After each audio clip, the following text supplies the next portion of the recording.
A Bevin-Beshear recount? Here's what could happen in the Kentucky governor's race.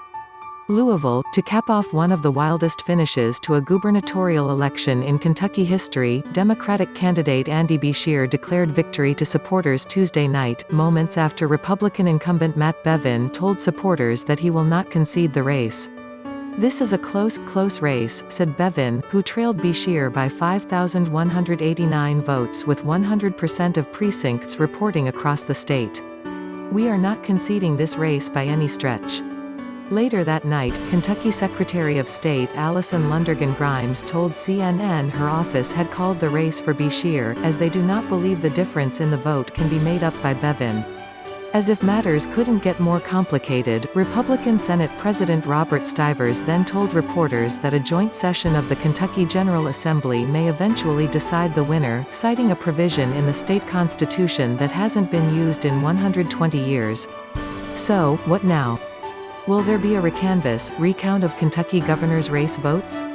Bevin said he wanted the process to be followed under law before he made a concession, referring to unspecified irregularities that were corroborated. The first step in that process under Kentucky law, when it comes to election results that are contested, should be as familiar to Bevin as anyone else in the state, as he won a razor-thin victory in the Republican gubernatorial primary of 2015 by margin of just 83 votes over now Representative James Comer. The first step under Kentucky law is a recanvass of the vote, which is a review of the vote totals by each county clerk, counting absentee votes and checking printouts to make sure the numbers they transmitted to the State Board of Elections were correct. State law allows for a recanvassing if a county clerk or a county board of elections notices a discrepancy, or if a candidate makes a written request to the Secretary of State. Comer requested a recanvass of the vote totals in that 2015 race, but the results were unchanged. He declined to request the next possible step in the process under Kentucky law, a formal recount that includes a physical examination of the ballots. There is no provision for an automatic recount under Kentucky law. A candidate must file a petition with the Franklin Circuit Court by the Tuesday following the election.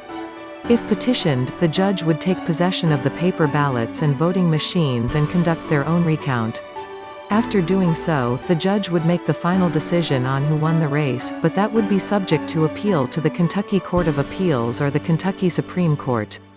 Joshua Douglas, a professor in the University of Kentucky Law School, told the Courier-Journal that while Bevin would not be charged for the costs of a recanvass should he want one, he would have to pay for a recount.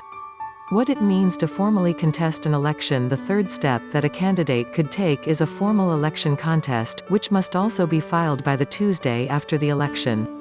Under this contest, the candidate challenging the results must specify the grounds for the action, such as a violation of campaign finance rules or specific problems when it comes to how ballots were cast.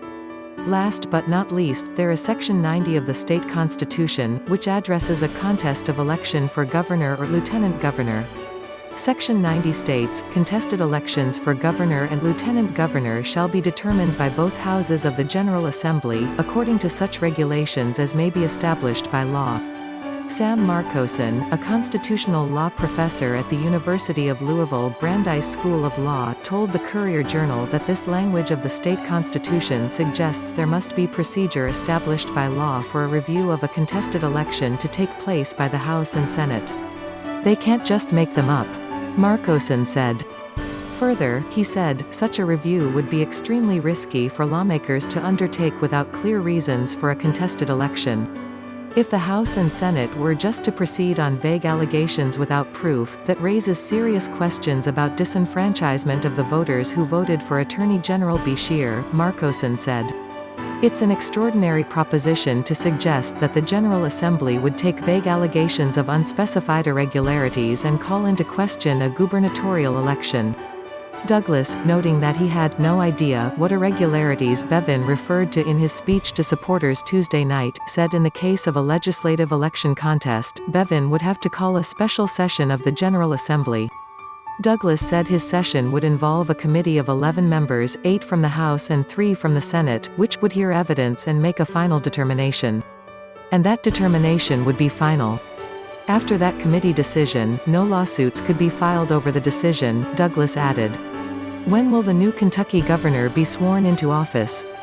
For now, Bevin hasn't specified what action he will take, and neither has Stivers or House Speaker David Osborne. Until then, Kentuckians will wait with bated breath as they wonder who their governor will be for the next 4 years and how long it will that to determine that victor. Whatever step is taken, they do have to act somewhat quickly. The Kentucky Constitution requires that a governor be sworn into office on the 5th Tuesday after an election, which would be December 10.